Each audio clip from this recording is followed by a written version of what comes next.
Hello everyone, कैसे हो आप सब। एक बार पुनः स्वागत है आप सभी का हमारे अपने YouTube channel A to Z biology classes पर।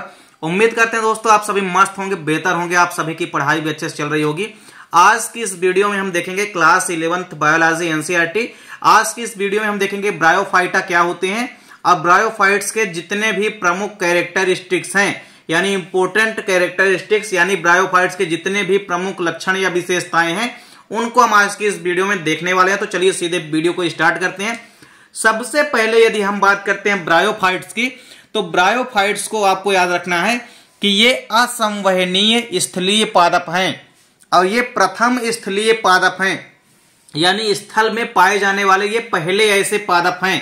ब्रायोफाइट्स को आपको ध्यान में रखना है कि ये असंवहनीय होते हैं, अर्थात इनके अंदर संवहन मंडल या आप ये कह सकते हैं कि संवहन ऊतक अर्थात जाइलम व फ्लोएम का पूर्णतः अभाव होता है।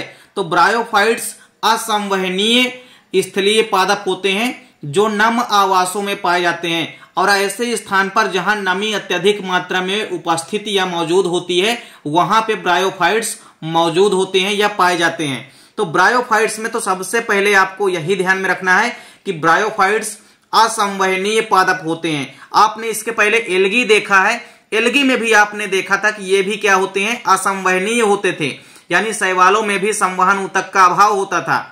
और इस प्रकार से सेम आप पाएंगे कि ब्रायोफाइट्स में भी असंवहनीय पादप होते हैं, अर्थात इनके अंदर भी जाइलम व फ्लोएम का पूर्णतः अभाव होता है और ये प्रायः नम आवासों में यानी कि नम हैबिटाट में पाए जाते हैं।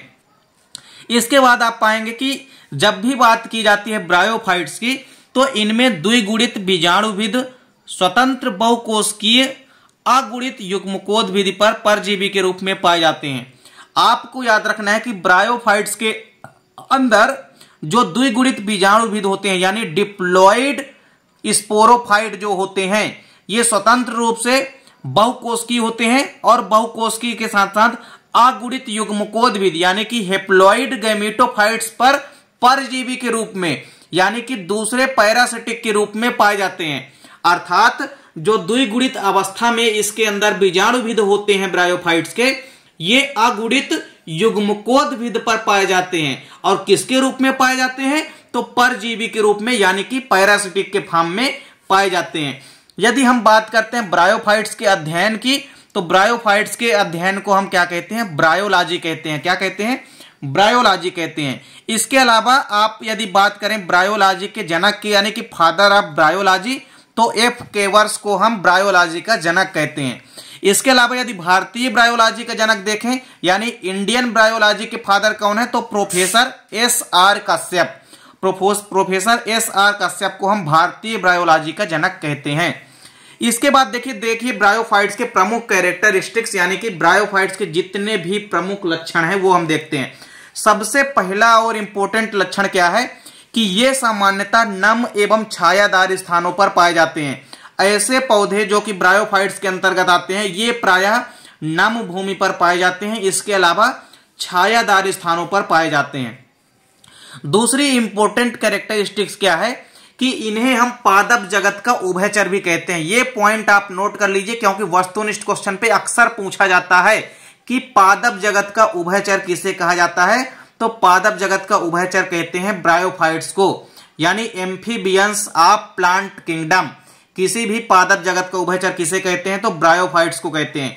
क्यों कहते हैं, क्योंकि ये पादप जो होते हैं मृदा में तो रहते ही हैं, लेकिन लैंगिक जनन के लिए ये जल पर निर्भर रहते हैं। इनमें जो सेक्सुअल रिप्रोडक्शन होता है वो पूर्णतया जल में होता है और इस प्रकार से आप पाएंगे कि ये स्थल में होते हुए भी इनको लैंगिक प्रजनन के लिए जल की आवश्यकता होती है, जिस कारण से ही इसको हम ब्रायोफाइट्स को पादप जगत का उभयचर भी कहते हैं। तीसरी इंपॉर्टेंट कैरेक्टरिस्टिक्स क्या है कि इनमें संवहन ऊतक अर्थात जाइलम व फ्लोएम का अभाव होता है। हमने आपको पहले ही बताया कि ब्रायोफाइट्स जो होते हैं ये असंवहनीय पादप होते हैं, अर्थात इनके अंदर वैस्कुलर टिश्यू जो कि दो प्रकार के होते हैं, जाइलम व फ्लोएम, इनका पूर्णतः अभाव होता है। अगली विशेषता देखिए क्या है ब्रायोफाइट्स की कि इनमें जो प्रभावी अवस्था होती है या आप ये कह सकते हैं कि जो मुख्य पादप काय होता है, यानी जो ब्रायोफाइट्स की मेन प्लांट बॉडी होती है, जो मुख्य पादप शरीर होता है किसी भी ब्रायोफाइट्स का, वो मुक्त जीवी के रूप में होता है और साथ ही साथ युग्मकोद्भिद यानी कि गैमेटोफाइट्स के रूप में होता है, तथा बीजाणुभिद जो होते हैं ये युग्मकोद्भिद पर उत्पन्न होते हैं, यानी इसमें जो स्पोरोफाइटिक रूपी संरचना उत्पन्न होती है वो युग्मकोद्भिद के अंदर उत्पन्न होती है। तो चौथी विशेषता आपको याद रखना है कि जो मुख्य पादप बॉडी होती है ये मुक्त जीवी होती है और युग्मकोद्भिद होती है, अर्थात युग्मकोद्भिद के ऊपर ही इसके अंदर जो बीजाणुभिद होते हैं वो उत्पन्न होते हैं। अगला क्वेश्चन है, देखिए यहां पे अगला पॉइंट क्या है कि युग्मकोद्भिद जो होता है वो पादप की अगुणित अवस्था होती है। आप पाएंगे कि जो युग्मकोद्भिद यानी जो गैमेटोफाइट्स अवस्था होती है इसमें वो अगुणित अवस्था में होती है, यानी कि हेप्लॉइड होती है, अर्थात युग्मकोद्भिद अवस्था में गुणसूत्रों की संख्या 1 होती है, अगुणित होती है। और प्रायः इनमें आप पाएंगे कि समसूत्री विभाजन की क्रिया द्वारा युग्मक उत्पन्न होते हैं, इसलिए यह युग्मकोद्भिद कहलाती है। मतलब इस अवस्था को हम युग्मकोद्भिद अवस्था क्यों कहते हैं? युग्मकोद्भिद अवस्था का मतलब होता है कि युग्मक निर्माण की अवस्था। तो जिस अवस्था में युग्मकों का निर्माण होता है उस अवस्था को हम युग्मकोद्भिद कहेंगे, और जिस अवस्था में प्लांट के स्पोर का निर्माण होगा अर्थात बीजाणुओं का निर्माण होगा उस अवस्था को हम बीजाणुभिद अवस्था कहते हैं। तो अगली विशेषता देखिए क्या है कि जो ब्रायोफाइट्स होते हैं ये युग्मकोद्भिद में बहुकोशिकीय जनन अंग होते हैं। आप पाएंगे कि जो नर जनन अंग होते हैं ब्रायोफाइट्स में उसको हम एंथीरेडियम कहते हैं, और जो मादा जनन अंग होता है जो कि फ्लास्क नुमा होता है इसे हम स्त्रीधानी या आर्कीगोनियम कहते हैं। क्या कहते हैं? आर्कीगोनियम। तो ये इंपॉर्टेंट कैरेक्टर है कि आप पाएंगे कि जो ब्रायोफाइट्स होते हैं, ब्रायोफाइट्स में जो नर जनन अंग है उसको हम पुंघानी या एंथीरेडियम कहते हैं, वहीं जो मादा जनन अंग है उसको हम स्त्रीधानी या आर्कीगोनियम कहते हैं। इसके बाद देखिए अगला क्वेश्चन क्या है, या आप पाएंगे कि अगली विशेषता क्या है कि ब्रायोफाइट्स जो होते हैं ये समबीजाणुक होते हैं, अर्थात जो ब्रायोफाइट्स होते हैं इनमें केवल एक ही प्रकार के बीजाणुओं को उत्पन्न करने की क्षमता होती है, यानी ब्रायोफाइट्स केवल और केवल एक ही प्रकार के बीजाणुओं को उत्पन्न करते हैं, यानी एक ही प्रकार के स्पोर को उत्पन्न करते हैं, इसीलिए इन्हें हम समबीजाणुक कहते हैं, यानी कि समान प्रकार के बीजाणुओं को उत्पन्न करना। अगली विशेषता है देखिए कि इनमें निषेचन जो होता है उसके फलस्वरूप जो बना युग्मनज होता है यानी जो जाइगोट होता है वो विभाजित होकर बहुकोश की भ्रूण बनाता है जिससे बीजाणुभिद का निर्माण होता है। अब देखिए जब आपस में निषेचन हो जाएगा यानी जब युग्मक मिल जाएंगे इसके नर व मादा युग्मक, इसके परिणाम स्वरूप फिर क्या बनता है? जाइगोट बनता है। आपको ये बात तो पता ही होगी कि जब नर व मादा युग्मक मिलते हैं तो इस प्रक्रिया को हम निषेचन कहते हैं, और निषेचन के बाद क्या बनता है? जाइगोट या युग्मनज का निर्माण होता है। और इस प्रकार से जब युग्मनज या जाइगोट विभाजित होता है तो ये बहुकोश की भ्रूण का निर्माण करता है, और उस बहुकोश की भ्रूण से ही फिर बहुत सारे बीजाणुभिद का निर्माण होता है, किसमें? ब्रायोफाइट्स के अंदर।